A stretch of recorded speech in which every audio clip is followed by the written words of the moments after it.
iwanan natin ng panandalian si Danaya. Yung panahon na yun na gumagawa ka ng mga sexy roles, kumusta? Kumusta ang buhay? How was it? Were you happy doing the roles? Happy, medyo hindi masyado. Kasi medyo bata po ako nagsimula, Tito Boy.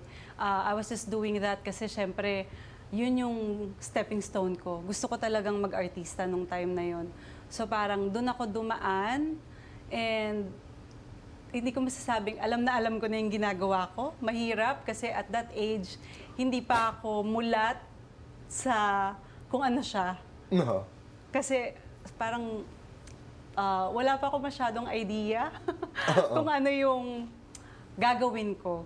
Kaya happy ako na nakapag-transform yung image ko agad-agad. Correct.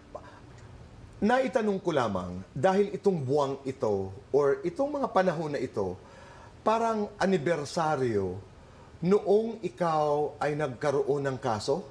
Opo, opo. Naalala mo? Yes. When you post for a cover of a magazine sa Mandaluyong flyover.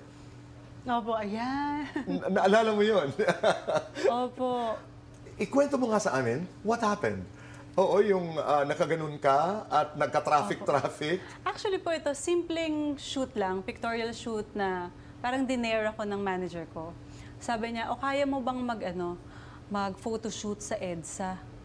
Siyempre po pag sinabing FHM, sexy, di ba? Right. Tapos may mga dumadaan na mga sasakyan, ganyan.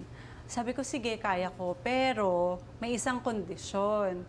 Nung time na yan, lumabas po yung bagong model ng cellphone. Yung unang-unang may camera. Okay. Nokia. Nokia yon. So, wala akong cellphone, Tito Boy. Artista na ako, wala akong cellphone. Nakiki-text lang ako sa ate ko pag may mga call time, ganyan.